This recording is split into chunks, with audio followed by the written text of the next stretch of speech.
ஓம் சாந்தி brother. ஓம் சாந்தி sister. குஷியா இருக்கீங்களா? குஷியா இருக்கோம் பிரதர். 4/6/2024 கேள்வி பதில்களை பார்க்கலாம் பிரதர். ஃபர்ஸ்ட் கொஸ்டின், தந்தை உங்களை இந்த துக்கதாமத்தின் மீது ஏன் வெறுப்படைய வைக்கிறார் அப்படிங்கிற கேள்விக்கு பாபா என்ன பதில் சொல்லியிருக்காங்கன்னா, ஆத்மா சரீரத்திலிருந்து பிரிந்து வீட்டிற்கு செல்ல வேண்டும். இதுவும் மிகவும் சீச்சி அசுத்தமான உலகமாகும். இதிலோ இப்பொழுது நாம் இருக்க போவதில்லை. மற்றவர்களை பார்ப்பதற்கு கூட மனம் விரும்புவதே இல்லை.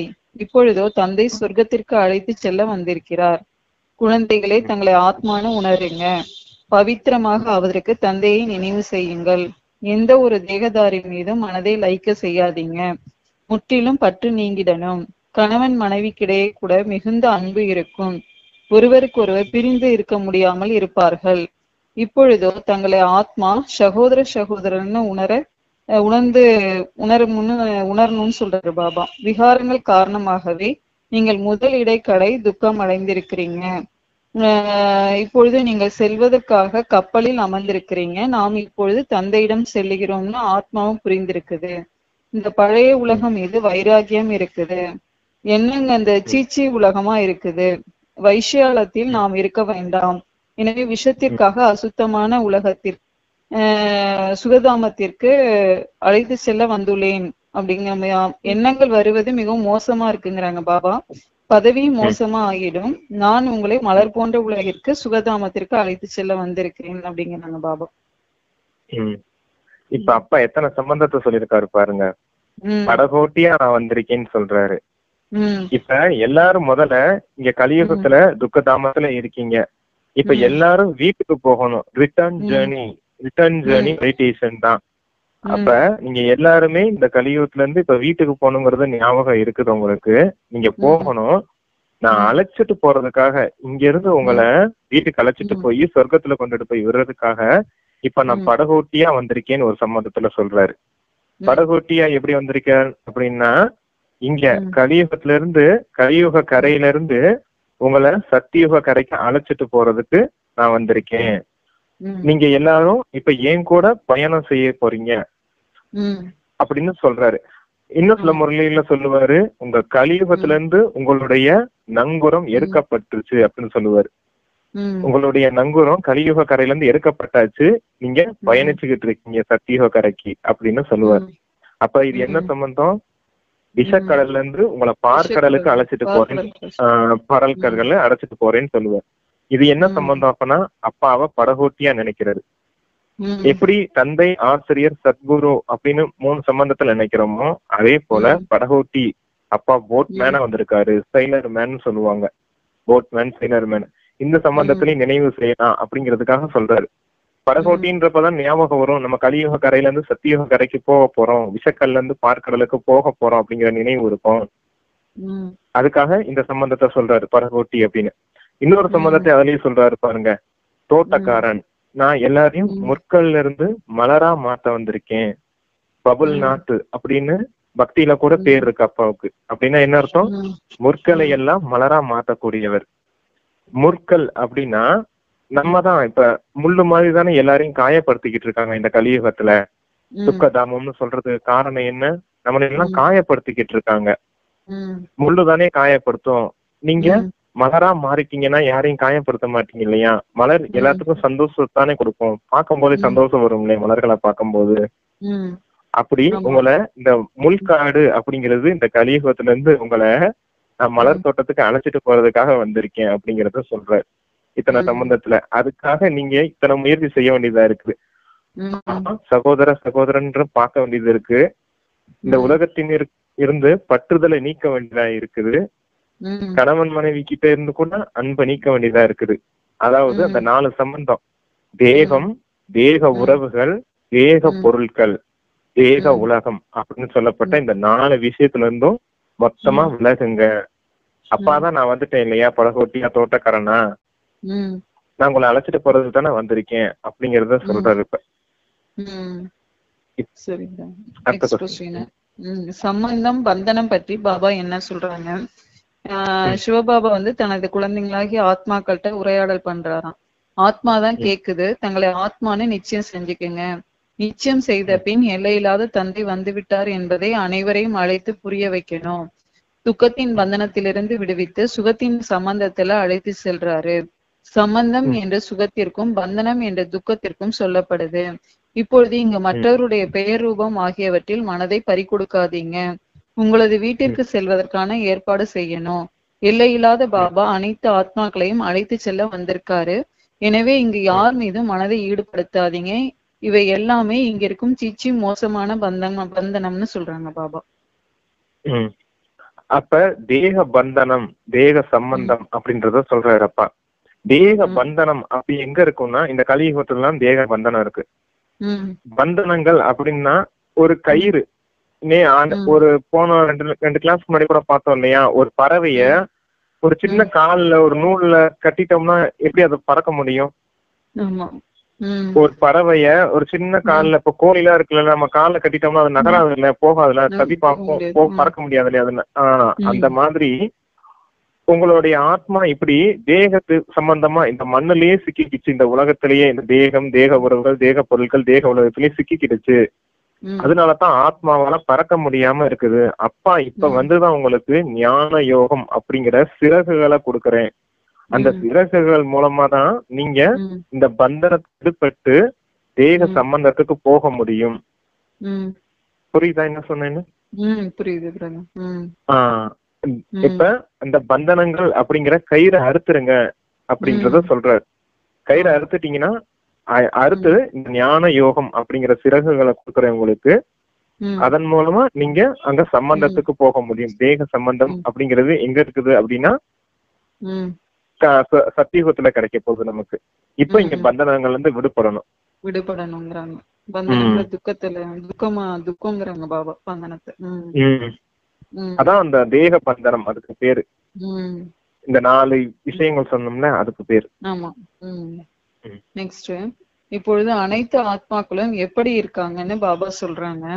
இப்ப நம்ம இப்பொழுது தூய்மையாகி இருக்கிறோம். எனவே நமது சரீரம் யாருமே சீச்சி எண்ணத்துடன் தீண்டக்கூடாது அப்படின்னு நீங்க நினைக்கிறீங்க அப்படிங்கிறாங்க பாபா. அந்த எண்ணமே நீங்கி விடுது. பவித்திரமாக ஆகாமல் வீட்டிற்கோ யாருமே திரும்பி போக முடியாது. திருந்தவில்லை என்றால் பின் தண்டனைகள் அடைய வேண்டி இருக்கும். இப்பொழுது அனைத்து ஆத்மாக்களும் திருந்தாதவர்களாக இருக்கிறாங்க. சரீரத்துடன் சீச்சி காரியம் செய்யறாங்க. சீச்சி தேவதைகளிடம் மனம் லயித்து இருக்குது. இந்த எல்லா அசுத்தமான எண்ணங்களையும் விட்டு விடுங்கன்னு அப்பா சொல்றாங்க. அப்ப இங்க ஒரு சம்பந்தத்தையும் சொல்றாரு பாருங்க. தர்மராஜபுரியில தண்டனை அனுபவிக்க வேண்டியது இருக்கும் நீங்க தூய்மை ஆகல அப்படின்னா அப்படிங்கறத சொல்றாரு பாருங்க. அப்ப தர்மராஜரா அப்பா இருக்காரு நமக்கு. அப்ப தர்மராஜபுரியில நம்ம தண்டனை அனுபவிக்க கூடாதுன்னா இங்கேயே இந்த அசுத்தமான பழக்கங்கள், தூய்மையற்ற விஷயங்கள் எல்லாம் விட்டுருங்க. உங்களுடைய உண்மையான சம்ஸ்காரம் உங்களுக்குள்ளேயே தான் இருக்குது. உங்களுடைய குணங்களும் சக்திகளும் இங்க வெளியே கொண்டுட்டு இப்ப தூய்மை ஆயிட்டீங்கன்னா தர்மராஜபுரியில தண்டனை இல்லாம சத்தியுகத்துக்கு போவீங்க, உயர்ந்த பதவியில போய் இருப்பீங்க. அதே நீங்க தூய்மை ஆகல அப்படின்னா தர்மராஜபுரியிலையும் தண்டனை அனுபவிக்க வேண்டியது இருக்கும். இங்க சத்தியுகத்திலையும் போய் தாழ்ந்த பதவி தான் அடைவீங்க, உயர்ந்த பதவி உங்களுக்கு கிடைக்காது அப்படிங்கறதையும் சொல்றேன். சரி, நெக்ஸ்ட், எது போய்விட்டது என்றால் எல்லாமே போய்விட்டது ஆகும்னு பாபா கேக்குறாங்க. தந்தை இந்த அசுத்தமான உலகத்திலிருந்து எல்லோரையும் அழைத்து செல்றாரு. எனவே இப்பொழுது புத்தியோகத்தை தங்கள் வீட்டின் மீது செலுத்தணும் அப்படிங்கிறாரு. மனிதர்கள் முக்தி செல்வதற்காக பக்தி செய்யறாங்க. ஆத்மாக்களாகிய நாம் இங்கு இருப்பதில்லை என்று நீங்களும் சொல்றீங்க. நாம் இந்த சீச்சி சரீரத்தை விட்டு நமது வீடு செல்வோம். இதுவோ பழைய செருப்பா இருக்கு. தந்தையை நினைவு செய்ய செய்ய பின்பு இந்த சரீரம் விடுபட்டு விடும். கடைசி நேரத்துல தந்தையை தவிர வேறு எந்த மற்ற பொருளும் நினைவுக்கு இருக்கக்கூடாது. இந்த சரீரத்தை இங்கேயே விட வேண்டும். சரீரம் போய்விட்டது என்றால் எல்லாமே போய்விட்டது. தேகத்துடன் சேர்த்து எதையெல்லாம் நீங்கள் எனது எனதுன்னு சொல்றீங்களோ அவை அனைத்தையுமே மறந்துடணும். இந்த சீச்சி உலகத்துக்கு நெருப்பு பிடிக்க போகுது. எனவே இதன் மீது இப்பொழுது மனதை ஈடுபடுத்த கூடாது அப்படிங்கிறாங்க பாபா. இப்ப செருப்பு வார்த்தை சொன்னாரு இல்லையா, அது எதை சொன்னாரு? தேகத்தை தான். தேகத்தை தான் செருப்புன்னு சொன்னாரு. ஒரு கோயிலுக்குள்ள போறோம்னு வச்சுக்கோங்க, எப்படி போவோம்? செருப்பை எங்க கழட்டி விட்டுட்டு போவோம்? வாசல்லே கழட்டி விட்டுட்டு போயிடுவாங்க. வாசல்லே கழட்டி விட்டுட்டு தானே உள்ள கோயிலுக்குள்ள போவோம். அப்ப இந்த தேகத்தை கழட்டி விட்டுட்டு தானே நீங்க பரந்தாமத்துக்கு போகணும். எப்படி கோயிலுக்குள்ள போறப்ப செருப்பை கழட்டி விட்டுட்டு தான் கோயிலுக்கு போறோம். இன்னும் சில கோயில் எல்லாம் குளம்லாம் வச்சிருப்பாங்க, அங்க போய் நீ இருந்து குளிச்சுட்டு கை கால்லாம் கழுவிட்டு தானே உள்ள போய் சாமி பார்க்க போவோம் உள்ள. அப்ப பரந்தாமங்கிறது என்ன இடம்? தூய்மையான இடம் இல்லையா? ஒரு சாதாரண இந்த ஸ்தூல கோயிலுக்குள்ளேயே நம்ம இவ்வளவு தூய்மையாய் தானே போறோம். அப்ப பரந்தாமன்றது எவ்வளவு பெரிய உயர்ந்த இடம். அந்த இடத்துக்கு போகணும்னா தேகத்தையே மொத்தமா கழட்டி விட்டுட்டு தானே நீங்க அங்க போகணும். தேகம், தேக சம்பந்தப்பட்ட உறவுகள், இந்த தேக பொருட்கள் எல்லாம் என்னதுன்னு பிடிச்சு வச்சிருக்கீங்க பாருங்க. இந்த தேக உலகம்னா இந்த உலகம் என்னது, இங்க இருக்க வீடு வாசல்லாம் என்னது, சுத்தி இருக்க உறவுகள்லாம் என்னுடையவங்க ஏன் பிடிச்சு வச்சிருக்கீங்க நீங்க? இது மொத்தமாவே செருப்புன்னு சொல்லிட்டாரு. தேகமே செருப்பு. தேகத்தை விட்டுட்டீங்கன்னா உங்களுக்கு எதுவுமே கிடையாதுங்க. அதான் இந்த தேகத்தையே மொத்தமா கழட்டி விட்டுட்டு தான் நீங்க பரந்தாமத்துக்கு போகணும் அப்படிங்கறத ஞாபகம் வச்சுக்கோங்க. எப்படி? அப்ப தேகத்தையே கழட்டி விட்டுட்டு இங்க தூய்மையாகி பரந்தாமத்துக்கு போகணும் அப்படிங்கறத சொல்றேன். தேகத்தை செருப்புன்னு சொல்றாரு, அத ஞாபகம் வச்சுக்கோங்க. எதற்கு இப்பொழுது அவசியம் இல்லைன்னு பாபா சொல்றாங்க. இப்பொழுது உங்கள் முகம் அந்த பக்கம் இருக்குது. தந்தை வீடு மற்றும் சொர்க்கத்தை நினைவு செய்ய வேண்டும். துக்கதாமத்தின் மீது வெறுப்பு வருது. இந்த சரீரத்தின் மீதும் வெறுப்பு வருது. திருமணம் செய்து கொள்வதற்கு என்ன அவசியம் இருக்குது? திருமணம் செய்து கொள்வதனால பின் சரீரத்தின் மீதும் மனம் ஈடுபட்டு விடுது. இந்த பழைய செருப்புகள் மீது சிறிதளவு சிநேகம் கொள்ளாதீங்க அப்படின்னு பாபா சொல்றாரு. சிறிதளவு சிநேகம் கொள்ளாதீங்க அப்படிங்கிறாங்க. இது கிருஷ்ணர் இப்ப ஒரு போட்டோ வச்சிருக்கோம், பாத்திருக்கீங்களா? சென்டர்ல எல்லாம் கிருஷ்ணர் ஒரு கையில சொர்க்கத்தை வச்சிருக்கிறது மாதிரியும், ஒரு பக்கம் கலியுகம் கால்ல கலியுகம் இருக்கிறது மாதிரியும் காமிச்சிருப்பாங்க. கிருஷ்ணனுடைய முகம் சொர்க்கத்தை பார்த்திருக்க மாதிரியும், இன்னொன்னு அவருடைய கால் பகுதி கலியுகத்து பக்கமா இருக்கிறது மாதிரி ஒரு போட்டோ இருக்கும். அதுதான் அப்ப சொல்றாரு, உங்களுடைய முகம் இப்ப சொர்க்கத்தை பார்த்தும் வீட்டை பார்த்தும் இருக்குது. உங்க காலும் முதுகு பகுதி கலியுகத்தை நோக்கி இருக்குது அப்படின்னு சொல்றாரு. அதான் இப்ப திருமணம் செய்யறதுக்குள்ள அவசியம் எல்லாம் என்ன இருக்குன்னு கேக்குறாங்க பாபா. ஆமா, இப்ப திருமணம் செய்துகிட்டீங்கன்னா என்ன ஆகும்? மனைவியோட காமம் முதல் விகாரம். ரெண்டாவது குழந்தைங்க பிறக்கும். குழந்தைங்க பிறந்துச்சுன்னா என்ன ஆகும்? பற்றுதல் ஏற்படும். கணவன் மனைவி மீது முதல்ல ஒரு பற்றுதல், அப்புறமேல கணவனும் மனைவி அவங்க மீது ஒரு காமத்தின் இது விஷயம் முதல் விகாரம். ரெண்டாவது குழந்தைங்க பிறக்கும், அதன் மீது பற்றுதல் ஏற்படும். இந்த கணவன் மனைவிக்காகவும் இந்த குழந்தைகளுக்காகவும் பணம் சம்பாதிக்கணும்னு நினைப்பீங்க, அதுக்காக பேராசை ஏற்படும். அடுத்த விகாரம். இந்த 3 பேரும், இந்த கணவனோ மனைவியோ குழந்தைகளோ உங்க பேச்ச கேட்டு நடந்துகிட்டாங்க அப்படின்னா உங்களுக்கு அகங்காரம் வரும். என்ன போல இந்த உலகத்துல யாருமே இல்ல, என்ன நான் சொல்றதெல்லாம் என் கணவனும் மனைவியோ குழந்தைகளோ கேக்குறாங்க அப்படின்னா நான் தான் பெரிய உயர்ந்தவன் அப்படிங்கிற அகங்காரம் வரும். ஒருவேளை இந்த கணவன் மனைவியோ குழந்தைகளோ உங்க பேச்ச கேட்டு நடக்கலைன்னா என்ன ஆகும்? கோபம் வரும். அப்ப 5 விகாரத்திலையும் மூழ்கின, ஆமா, இப்படி 5 விகாரமும் ஒட்டு மொத்தமா உங்களை இப்படி அழுக்கு பண்ணுது. உங்களை இந்த நேரத்துல உங்களுக்கு இந்த ஆசை தேவைதானா? இந்த திருமணத்தின் ஆசை தேவைதானா அப்படிங்கறது பாருங்க. திருமணம் பண்ணிக்கிறதுனால 5 விகாரத்திலையும் மாட்டிக்கிற ஒரு சூழ்நிலை தான் துக்கதாமத்துல அப்படியே மொத்தமா மாட்டிக்கிறீங்க. உங்களை பாதளத்தான் தள்ளி விட்டுரும். அப்படிப்பட்ட ஒரு விஷயம் தான் இந்த கலியுகத்துல உங்களுக்கு கிடைக்கும். ஆனா சொர்க்கத்துல அப்படி இருக்காது. சொர்க்கத்துல உங்களுக்கு உயர்ந்த தேவாத்மாவே கணவனாவும் மனைவியாவும் வர போறாங்க. நீங்க லட்சுமியை கல்யாணம் பண்ணிக்கிறது கூட உங்களுக்கு வாய்ப்பு இருக்குது. நாராயணனை கல்யாணம் பண்ணிக்கிறது கூட உங்களுக்கு வாய்ப்பு இருக்குது. ஏன் நீங்க அவங்கள கல்யாணம் பண்ணிக்க கூடாது? அவங்கள போய் நீங்க ஏன் நினைக்க கூடாது? சொர்க்கத்துல ஏன் இங்க இருக்க தமோ பிரதான செருப்புகளை போய் நீங்க நினைச்சுக்கிட்டு இருக்கீங்க கணவன் மனைவி ஆக்கணும் அப்படின்னு? அதுவும் உங்களுக்கு நேரமும் கிடையாது. இப்ப டைம் முடிஞ்சு போச்சு, வீட்டுக்கு போக வேண்டிய நேரம் வந்துருச்சு. ஆமா, நீங்க வீட்டுக்கு போக வேண்டிய நேரம் வந்தாச்சு. நெக்ஸ்ட் क्वेश्चन, யார் இருந்த பொழுது உலகம் அவ்வளவு அசுத்தமாக இருக்கவில்லைன்னு பாபா சொல்றாங்க. ரஜோ பிரதான சன்னியாசிகள் இருக்கும் பொழுது உலகம் அவ்வளவு அசுத்தமா இருக்கலையாம். காடுகளை வசிச்சிட்டு இருந்தாங்க. எல்லோருக்கும் கவர்ச்சி ஏற்பட்டு கொண்டிருந்தது. மனிதர்கள் அங்கு சென்று அவர்களுக்கு உணவுகளை அனுப்பிட்டு இருந்தாங்க. பயமற்றவர்களாக இருந்தாங்க. நீங்களும் பயமற்றவர்களா ஆகணும் அப்படிங்கிறாங்க பாபா. இப்ப இதுக்கு ஒரு நல்ல பாயிண்ட் வைக்கலாம். சுத்தம் சோறு போடும் அப்படின்னு சொல்லுவாங்க, கேட்டிருக்கீங்களா? ம் சுத்தம் சோறு போடும், சுகாதாரம் அப்படின்னு சொல்லுவாங்க இல்லையா? அதுதான் என்னன்னா, எப்ப நம்ம தூய்மையா இருக்கோமோ அப்ப சாப்பாடு நம்மள தேடி வரும். நம்ம தூய்மையா இருந்தா மட்டும் போதும். உணவு, நீரோ, எல்லா உதவிகளும் நம்மள தேடி வரும். அதான் சன்னியாசிகள் காட்டுக்கு போயிடுறாங்க, ஆனா அவங்கள தேடி இப்ப சாப்பாடு போகும் தானே சொல்றது.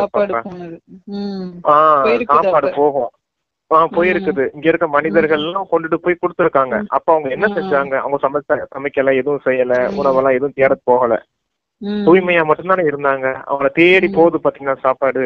அப்ப தூய்மை எப்படி சோறு போடுறது பாத்தீங்கன்னா, சுத்தமா தான் இருக்காங்க, ஆனா சோறு பாத்தீங்க இல்லையா எப்படி ஒரு சூட்சம விஷயத்தை அவங்க ஈர்க்கிறாங்க பாருங்க அப்படிங்கறத சொல்றாரு.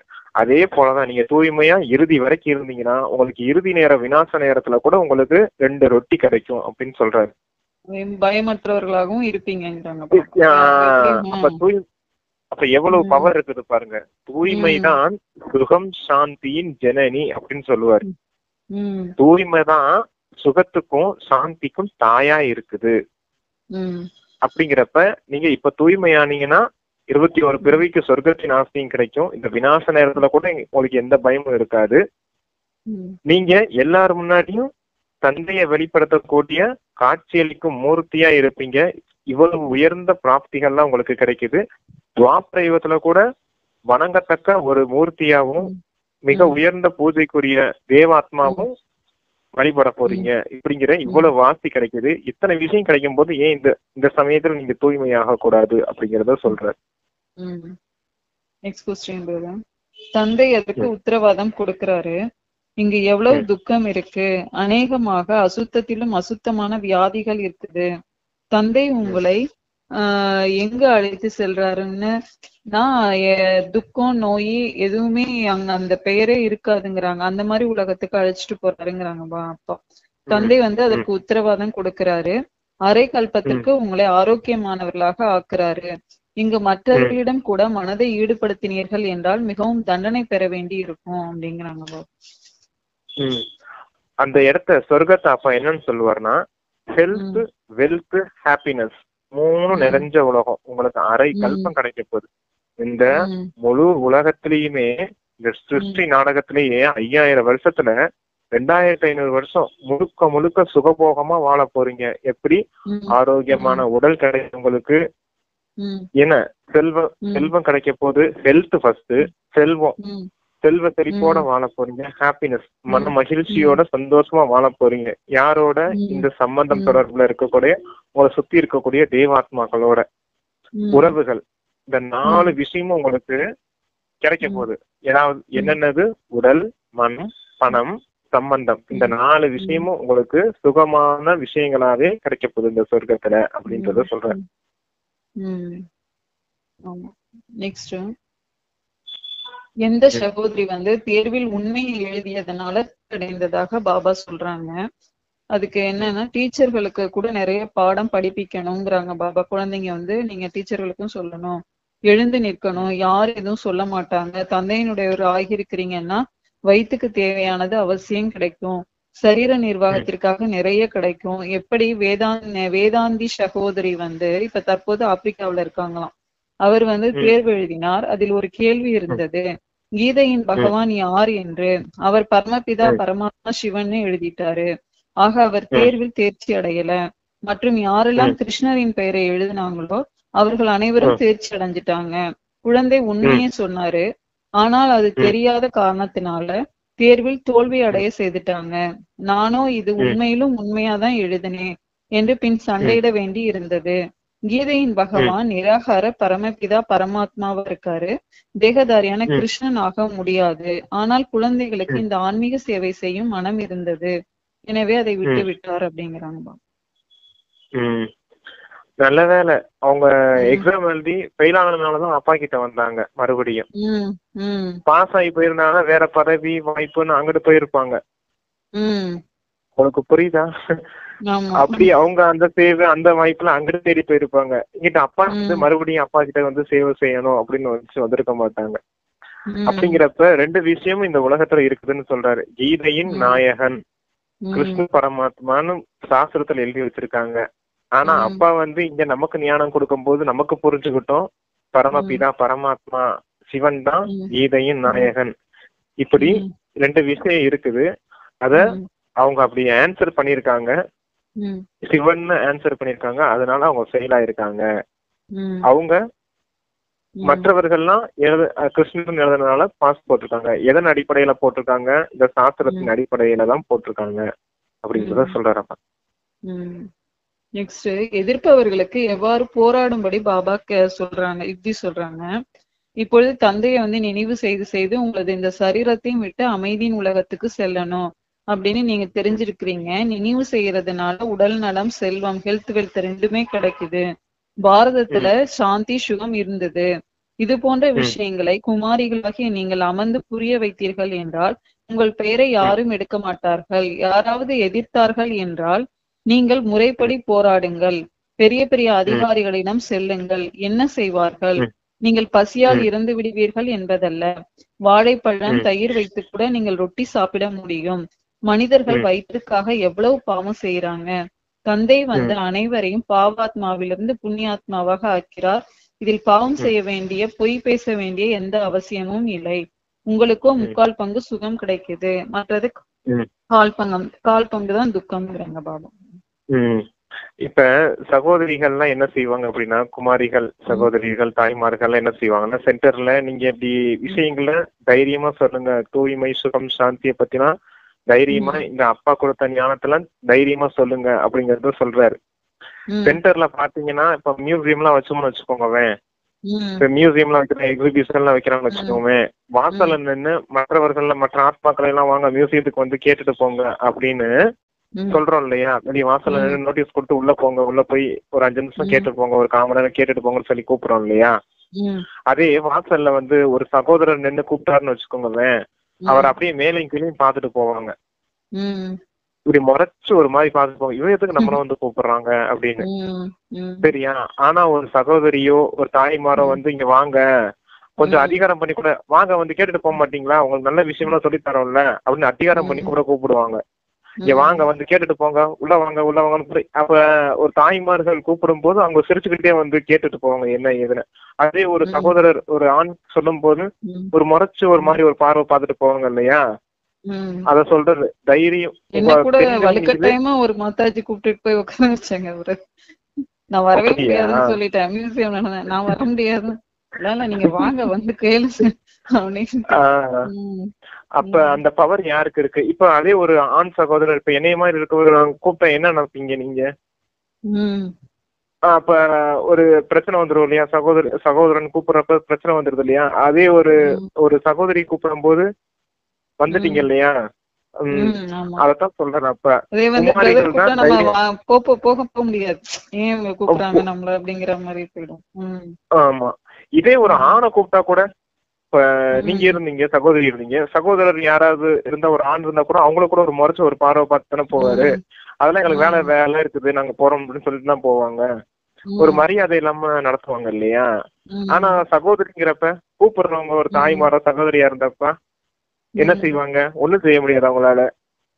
ஒண்ணு வரணும்னு சொல்ல முடியாது, கூப்பிடுறாங்களே சரி போவோமே என்ன சொல்றாங்கன்னு கேட்போம், 5 நிமிஷம் தானே கூப்பிட்டு ஒரு வாய்ப்பு கிடைக்கும் இல்லையா? உங்களுக்கு ஒரு அறிமுகம் கொடுக்கறதுக்காக தெரிஞ்சுக்கிடுவாங்க இல்லையா?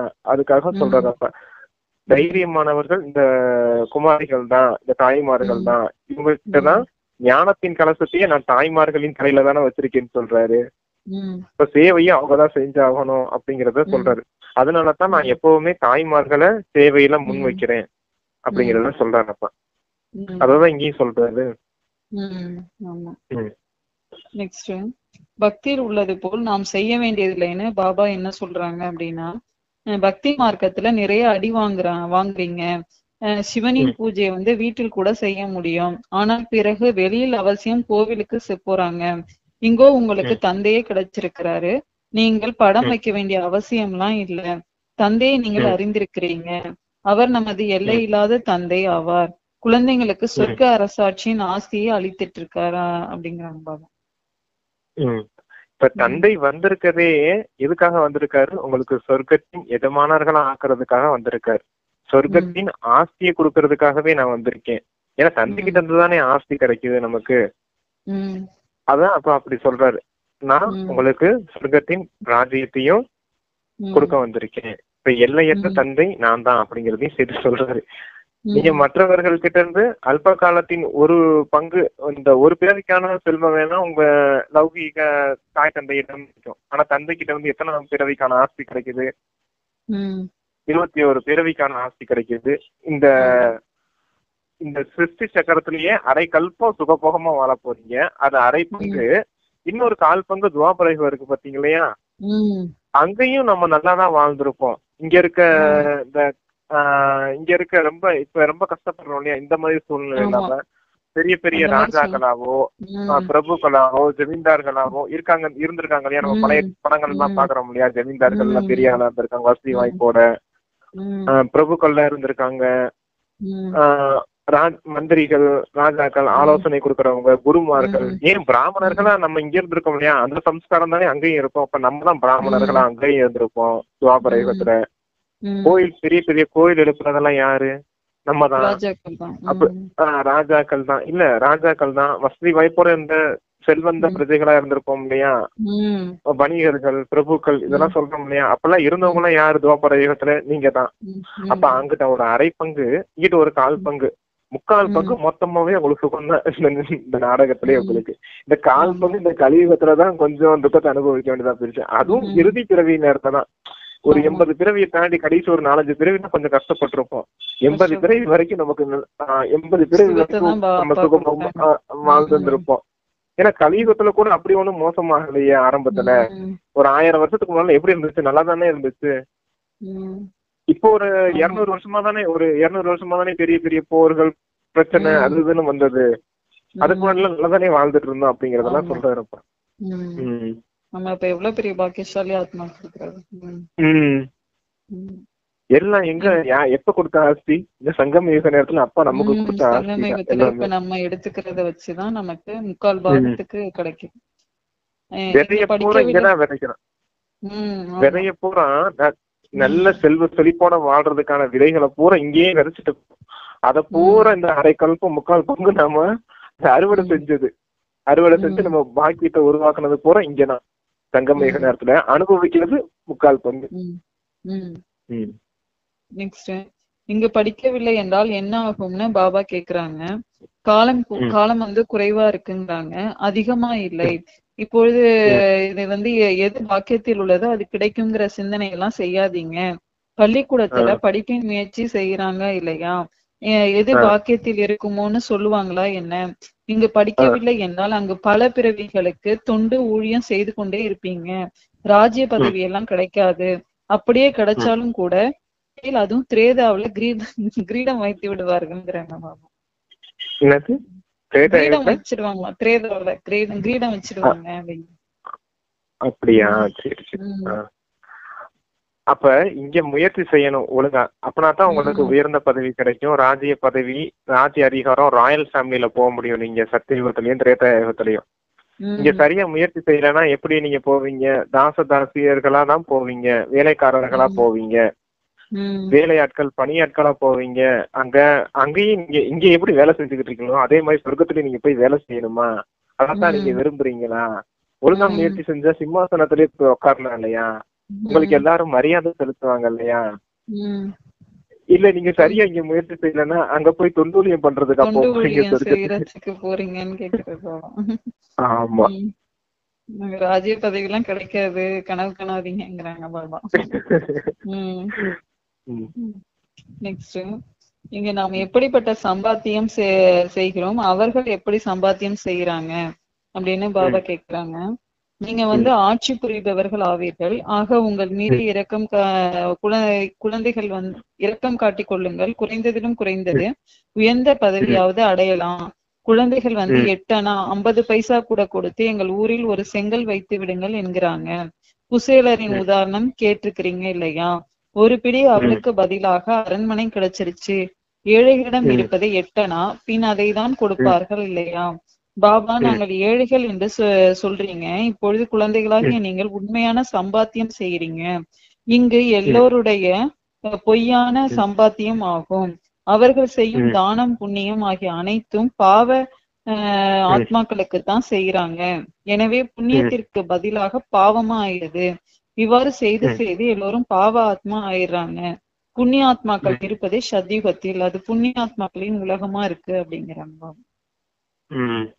இப்ப யஜ்யம் ஆரம்பிக்கும் போது இங்க இருக்க ஏழைகள் இருக்காங்க இல்லையா, அவங்க எல்லாம் போஸ்ட் அனுப்பி விடுவாங்களாம். அப்பாவுக்கு, பிரம்மா பாப்பாவுக்கு போஸ்ட் அனுப்பி விடுவாங்களாம்.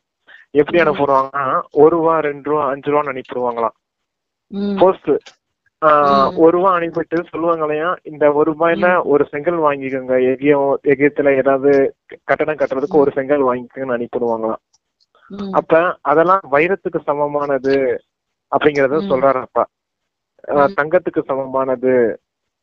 குசேலருடைய உதாரணம் இருக்கு இல்லையா, அவர் ஒரு கைப்பிடி அவள் தான் கொடுத்தாரு, ஆனா அவருக்கு பெரிய பெரிய அரண்மனை மாளிகை எல்லாம் கிடைச்சது இல்லையா அப்படிங்கறத சொல்றாரு. இப்ப நீங்க 1 ரூபா 2 ரூபா தான் கொடுக்குறீங்க, ஆனா உங்களுக்கு பாருங்க சத்தியுகத்துல எவ்வளவு பெரிய பிராப்தி கிடைக்க போகுது அப்படின்னு. நீங்க அரண்மனையில இருக்க போறீங்க, சுகபோகமா இருக்க போறீங்க. இங்க எனக்கு 1 ரூபா 2 ரூபா தான் கொடுத்தீங்க, ஆனா உங்களுக்கு அவ்வளவு பெரிய அரண்மனை அங்க கிடைக்க போகுதுங்கிறத சொல்றாரு அப்ப. அப்படி கிருஷ்ணர் கதை தெரியுமா உங்களுக்கு? கிருஷ்ணர் குசேலருடைய கதை. குசேலர் ரொம்ப வறுமையில இருப்பாரு. குசேலர் ரொம்ப வறுமையில இருப்பாரு. ஒண்ணுமே இருக்காது வீட்டுல, சாப்பிடறது கூட வழி இருக்காது.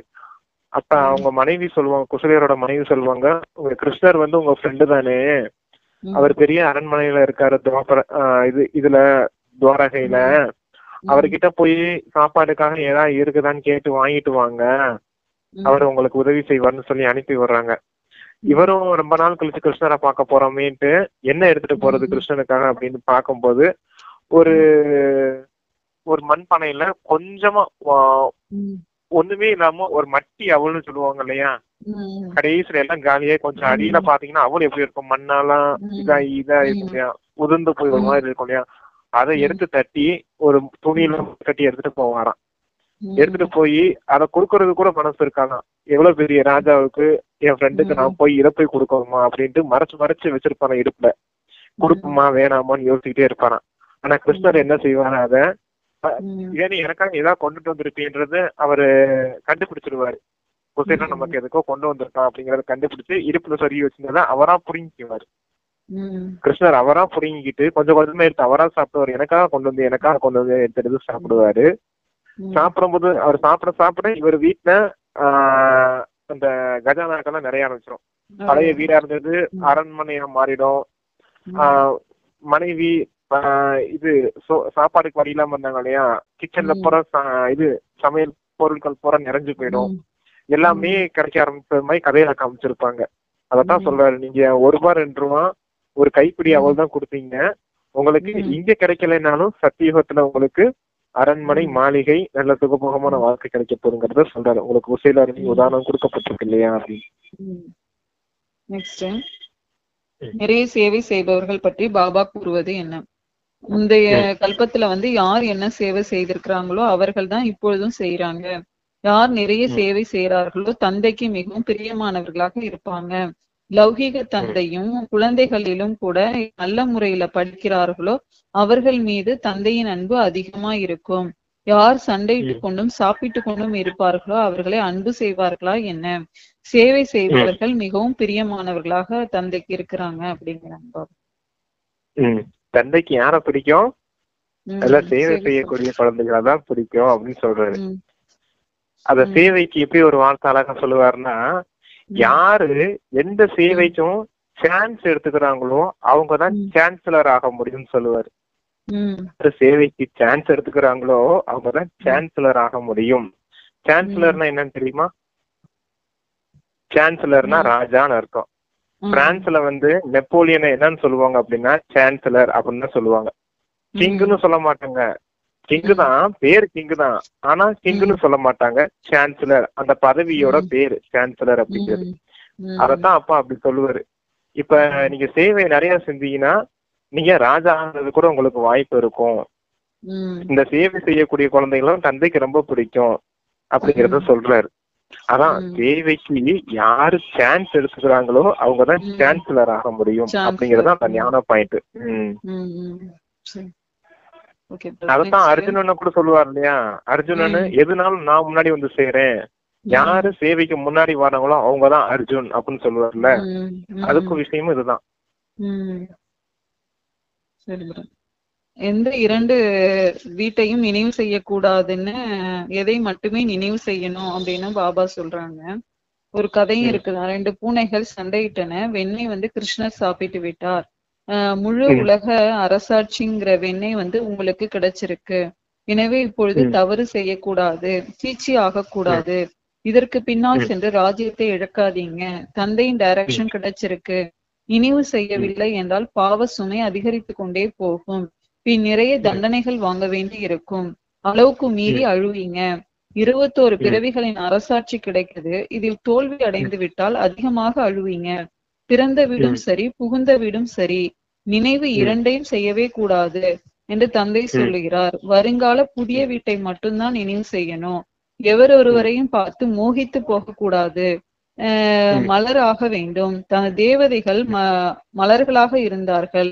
கலியுகத்தில் முட்களாக இருந்தார்கள். இப்பொழுது நீங்கள் சங்கமத்தில் மலராகி கொண்டு இருக்கிறீங்க. யாருக்குமே துக்கம் கொடுக்க கூடாது. இங்கு அது போல ஆனீர்கள் என்றால் அப்பொழுதுதான் சத்யுகத்திற்கு செல்லுவீங்க அப்படிங்கிறாங்க பாபா. அப்ப உங்களுக்கு கண்ணு எப்படி இருக்கணும் அப்படின்னா, பார்வை எப்படி இருக்கணும்னா, நிறைய விஷயம் சொல்லுவாரு. ஆனா பொதுவா ஒரு கண்ணுல உங்களுக்கு சாந்தி தாமமும் இன்னொரு கண்ணுல உங்களுக்கு சுகதாமமும் இருக்கணும். சாந்தி தாமம்ன்றது நம்ம வீடு பரந்தாமம், சுகதாமம்ன்றது சொர்க்கம். இப்படி உங்களுக்கு சாந்தி தாமம் சுகதாமம் தான் உங்க கண்ணுக்கு தெரியணும். அப்ப நீங்க அங்க போகணும் அப்படின்னா, இங்க முற்களா இருக்கீங்க, நீங்க மலரா மாறணும். அதான ஃபர்ஸ்ட் ஆரம்பத்துல சொன்னேன் உங்கள்கிட்ட. தோட்டக்காரனா அப்ப வந்திருக்கேன் அப்படின்னு சொன்னாரப்பா. அப்ப முற்களை எல்லாம் மலர்களக்கூடிய சேவை செய்யறதுனாலதான் அவருக்கு பேரு பபல்நாத் அப்படின்னு பேரு. இப்ப எல்லாரும் முற்களா இருக்கீங்க, மலரா மாறணும். அதுக்கான உங்களுக்கு ஞானம் இங்க வழி கொடுத்துட்டு இருக்கேன். நீங்க முயற்சி செய்து மலரா மாறினீங்கன்னா சொர்க்கத்தின் 21 பிறவி ஆஸ்தி கிடைக்குது அப்படிங்கறது சொல்றேன். ஆமா, இப்ப நம்ம பிறந்த வீட்டையும் நினைவு செய்யக்கூடாது, புகுந்த வீட்டையும் நினைவு செய்யக்கூடாது. அப்பதான் ஒரு கண்ணுல சாந்தி தாமம் ஒரு கண்ணுல சுகதாமம் வந்தா ரெண்டையும் அங்கதானே நினைவு செஞ்சிருப்பீங்க. இந்த கலியுகத்தை விட்டுருவீங்க இல்லையா? பாக்காதீங்க இந்த உலகத்தையே. எதுக்கு பாக்குறீங்க இந்த உலகத்தை? உங்களுக்கு கொடுக்கப்பட்ட கண்ணே 2 தான், சாந்தி தாமத்தையும் சுகதாமத்தையும் பாக்குறதுதான். அப்பா சொல்லியிருக்காரா இந்த துக்கதாமத்தை பாருங்க அப்படின்னு. நீங்களா ஏன் பாக்குறீங்க? அதையே நினைவு செய்யறீங்க? பார்த்தாதானே நினைவு செய்வீங்க, பார்க்கவே பார்க்காதீங்கன்றார். நெக்ஸ்ட், யார் நிமித்தமான கருவியா ஆகிடுறாங்க அப்படின்னு பாபா கேக்குறாங்க. ஒரே ஒரு பாரதம் பரமாத்மா லகன்ல ஈடுபாட்டுல இருப்பதுதான் தபஸ்யா ஆகும். இந்த தவத்தின் பலம்தான் சுயம் தங்களையும் உலகத்தையும் எக்காலத்திற்குமாக தடையற்றவராக ஆக்க முடிந்ததாக இருக்கும். நீர்விக்னமாக இருப்பது மற்றும் நீர்விக்னமாக ஆக்குவதுதான் உங்களது உண்மையான சேவையா இருக்கு. அது அநேக விதமான தடைகளில் இருந்து அனைத்து ஆத்மாக்களையும் விடுதலை ஆக்குது.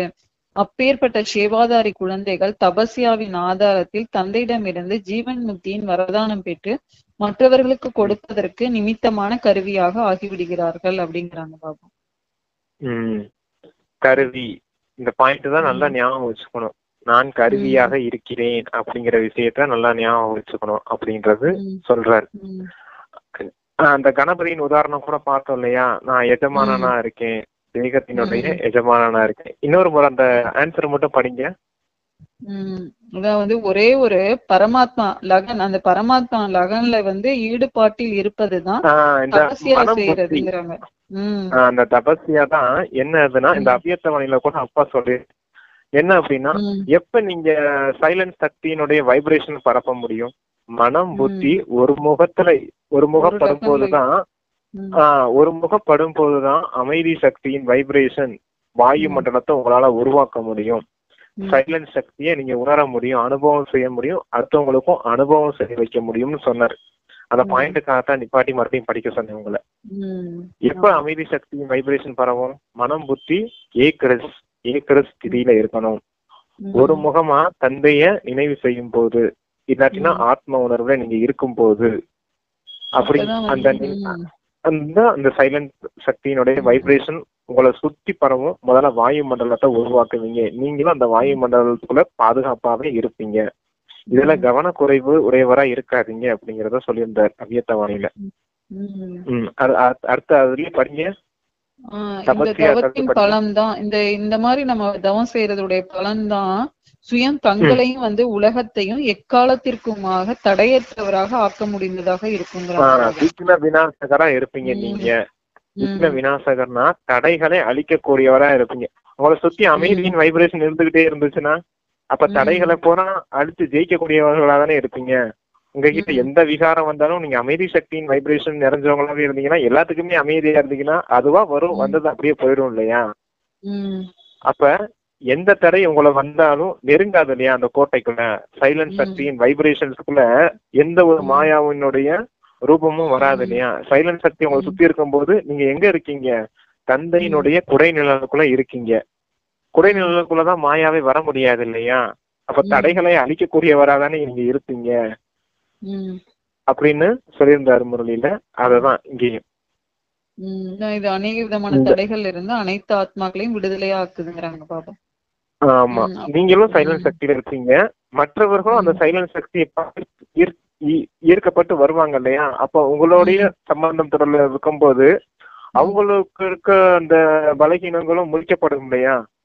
அவங்க சத்தம் போட்டுட்டே இருப்பாங்க, கோவப்பட்டுட்டே இருப்பாங்க. நம்ம அமைதியாவே இருந்தோம்னா கொஞ்சம் நேரம் கத்திட்டு அவங்களே ஆட்டோமேட்டிக்கா அமைதியாயிடுவாங்க இல்லையா. எவ்வளவு நேரம் கத்திட்டே இருப்பாங்க. அதுக்கு நீங்க சத்தம் போடாம அமைதியா இருக்கணும்ல. அதுக்குதான் நீங்க சைலண்ட் சக்தியின் வைப்ரேஷன்ஸோட நீங்க ஃபர்ஸ்ட் இருங்க, அவங்க ஆட்டோமேட்டிக்கா அமைதியாயிடுவாங்க. அப்ப நீங்க உங்களையும் பாதுகாத்துக்கிட்டீங்க, எதிரில இருக்கவங்களையும் பாதுகாத்துக்கிட்டீங்க இல்லையா. அதான் தடைகளை அழிக்கக்கூடியவர் அப்படின்னு சொல்றாரு. எப்படி உழைப்பில் இருந்து விடுபட்டு விடுவோம்னு பாபா சொல்றாங்க. சிதறி இருக்கும் சிநேகத்தை ஒன்றுபடுத்தி ஒரு தந்தையிடம் சிநேகம் கொண்டீர்கள் என்றால் உழைப்பில் இருந்து விடுபட்டு விடுவீங்க அப்படிங்கிறாங்க பாபா. சிதறி இருக்கும் சிநேகத்தை ஒன்றுபடுத்தி. அப்பா கிட்ட ஸ்நேகம் இருக்கும் போது சைலண்ட் சக்தியின் வைப்ரேஷன் நிறையும். மனம் புத்தி எப்ப ஒருமுகப்படும்? எப்படி ஒருமுகப்படும்? தந்தையின் மீது தீராத அன்பு, தீராத காதல் தந்தை மீது இருந்துச்சுன்னா அப்ப மனம் புத்தி ஒருமுகப்பட்டுரும். புரியுதா உங்களுக்கு? மனம் புத்தி ஆமா அன்புல அங்க மூழ்கிட்டீங்கன்னா தான் உங்களுக்கு தான் சைலண்ட் சக்தியின் வைப்ரேஷன் அப்புறம் கிடைச்சிரும் இல்லையா. மனம் புத்தி ஒருமுகப்பட்டுரும் இல்லையா. ஒருமுகம் எப்ப படும்? இது தீராத காதல் இருந்தா ஒருமுகப்பட்டுரும். ஒருமுகப்பட்டுருச்சுன்னா சுத்தி சைலண்ட் சக்தியின் வைப்ரேஷன், அன்பு சக்தியினுடைய வைப்ரேஷன், தூய்மையின் வைப்ரேஷன், மகிழ்ச்சியின் வைப்ரேஷன், என்னென்ன குணங்கள் சக்திகள் இருக்கோ எல்லாமே கோட்டமா உங்களை பாதுகாக்கும். நீங்க ஆத்ம உணர்வுல இருந்தா மட்டும் போதும், நீங்க இருந்தா மட்டும் போதும். மத்த எல்லா வேலையும் தந்தை பார்ப்பாரு உங்களுக்காக. உங்களுடைய சம்ஸ்காரமே மாறும். எல்லா விஷயமும் நீங்க ஆத்ம உணர்வுலையும் அந்த மனம் புத்தியை ஒருமுகப்படுத்துறதுலயே இருக்குது அப்படிங்கறத சொல்ற. எப்ப உழைப்பிலிருந்து விடுபடுவீங்க? தந்தையின் மீது தீராத அன்பும் தீராத காதலும் இருக்கும் போது. ஏன்னா அவர் நமக்கு காதலனா இருக்காரு இல்லையா, கணவனா இருக்காரு, காதலா இருக்காரு இல்லையா. நம்ம தான் அவருடைய காதலிகள், உண்மையான காதலிகள் நம்ம தான். இப்படிப்பட்ட அன்புல மூழ்கி இருக்கக்கூடிய குழந்தைகளுக்கு உழைப்பே ஃபீல் ஆகாது அப்படின்னு சொல்றாரு.